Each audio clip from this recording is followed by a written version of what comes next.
마태복음 5장 11절로 12절. 나로 말미암아 너희를 욕하고 박해하고 거짓으로 너희를 거슬러 모든 악한 말을 할 때에는 너희에게 복이 있나니 기뻐하고 즐거워하라. 하늘에서 너희의 상이 큼이라. 너희 전에 있던 선지자들도 이같이 박해하였느니라.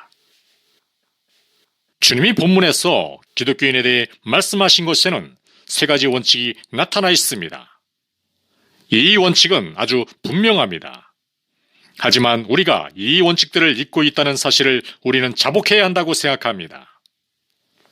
첫째 원칙은 다시 기독교인은 기독교인이 아닌 모든 사람과 다르다는 것입니다. 주님께서 다른 무엇보다 강조하고 싶어 하신 것이 이 원칙이었기 때문에 우리는 이 원칙을 이미 살펴본 바 있습니다. 여러분은 주님이 내가 세상에 화평을 주러 온 줄로 생각하지 말라. 화평이 아니요 검을 주러 왔노라 라고 말씀하신 것을 기억하실 것입니다. 환원하면 나의 사역의 취지는 분열, 곧 아버지와 아들을 분열시키고 어머니와 딸을 분열시키기 위한 것이며 사람의 원수가 자기 집안 식구일 수도 있다라는 것입니다. 예수 그리스도의 복음은 기독교인과 비기독교인을 명명백백하게 구별하고 구분합니다. 비기독교인이 어떤 방법으로 박해하는가는 중요하지 않습니다. 사실은 어떤 모양, 어떤 형태로든 박해를 한다는 것입니다. 비기독교인은 기독교인에 대하여 적대감을 품고 있습니다. 12장에서 살펴본 대로 마지막 복이 기독교인에 대하여 그처럼 미묘하고 커다란 시금석이 되는 이유도 이 때문입니다. 우리가 살펴본 대로 기독교인의 성격에는 그 무언가 다른 점이 있습니다. 우리 주님의 성격을 담는 것이기 때문입니다. 이것은 항상 박해를 불러들이고 있습니다. 이 세상에서 하나님의 아들처럼 박해를 받은 사람은 아무도 없습니다. 종이 주인보다 높지 못한 법입니다.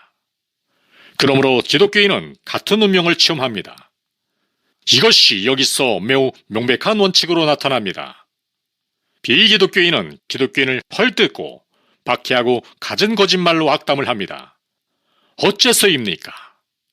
기독교인은 그들과 근본적으로 다르며 비기독교인은 이것을 알기 때문입니다. 기독교인은 조금이라도 다른 사람들과 같지 않습니다. 그는 본질적으로 다릅니다. 그는 다른 성품을 가지고 있으며 다른 사람입니다. 둘째 원칙은 기독교인의 삶은 예수 그리스도와 그리스도에 대한 그의 충성과 모든 일을 그리스도를 위해 하려는 관심의 통제와 지배를 받는다는 것입니다. 나를 위하여 모욕을 당하고 박해를 받고 터무니없는 말로 갖은 비난을 받으면 너희가 복이 있다. 그들은 어째서 박해를 받습니까? 그리스도를 위해 살기 때문입니다. 저는 이것으로부터 기독교인의 전 목적은 자기를 위해 사는 것이 아니요 그리스도를 위해 사는 것이라고 추론하는 바입니다. 사람들은 기독교인이 아니면서도 서로 불쾌감을 주며 박해할 수 있으나 이것은 그리스도를 위한 박해가 아닙니다. 기독교인의 박해의 특이한 점은 그리스도를 위한 것이라는 데 있습니다. 기독교인의 삶은 항상 주 예수 그리스도의 통제와 지배를 받아야 하며 그의 보시기에 종가의 원칙에 지배를 받아야 합니다. 이것은 신약 성경 어디서나 찾아볼 수 있습니다. 기독교인은 새 사람으로서 그리스도로부터 새 생명을 받고 자기가 그리스도와 그의 완전한 사역에 특히 그의 십자가 위에 죽으심의 모든 것을 빚지고 있음을 알고 나는 내 것이 아니라 값으로 사신 바 되었다라고 다짐합니다. 그러므로 기독교인은 그를 위해 죽으시고 값으로 사셨고 다시 사신 분의 영광을 위하여 남은 여생을 살고 싶어 합니다. 그러므로 기독교인은 몸과 혼과 영 모든 것을 그리스도에게 바치고자 소원합니다. 주님은 이것을 가르치셨을 뿐 아니라 신약 서신의 어느 곳에서나 강조하고 있습니다. 그리스도를 위하여 라는 것은 기독교인의 삶을 통제하는 동기가 됩니다. 이것은 우리를 다른 모든 것과 구별하고 기독교 신앙 고백을 철저하게 시험하는 시금석이 되는 것입니다. 우리가 참된 기독교인이라면 우리가 실천하는 면에서 아무리 실패하더라도 우리의 소원은 그리스도를 위하여 그의 이름을 찬양하고 그에게 영광 돌리기 위해 사는 것이어야 하겠습니다. 기독교인의 세 번째 특징은 기독교인의 삶은 앞으로 임할 하늘나라에 대한 생각의 통제를 받아야 한다는 것입니다. 기뻐하고 즐거워하라. 너희가 하늘에서 받을 상이 크다. 너희보다 먼저 온 선지자들도 이와 같이 박해를 받았다.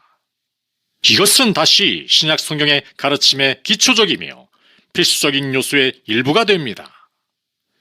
이 점은 매우 중요한 교훈이며 신약 성경 어디서나 찾아볼 수 있습니다.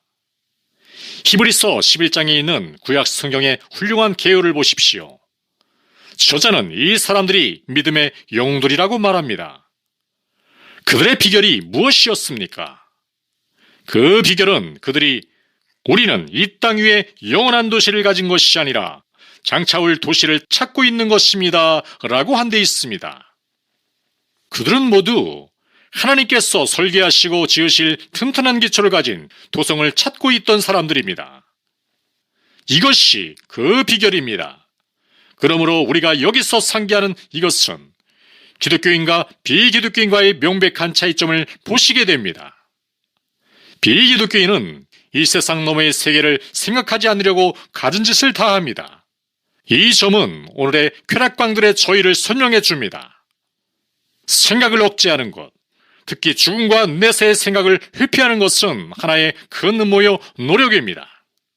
이것은 비기독교인들에게 전형적인 것입니다. 비기독교인이 죽음이나 영혼에 대해서처럼 그렇게 싫어하는 것은 없습니다. 하지만 한편 기독교인은 이런 일들을 매우 많이 생각하며 이것을 곰곰이 유의하며 이것은 그의 삶과 전망에 있어 큰 통제 원칙과 요소가 되는 것입니다.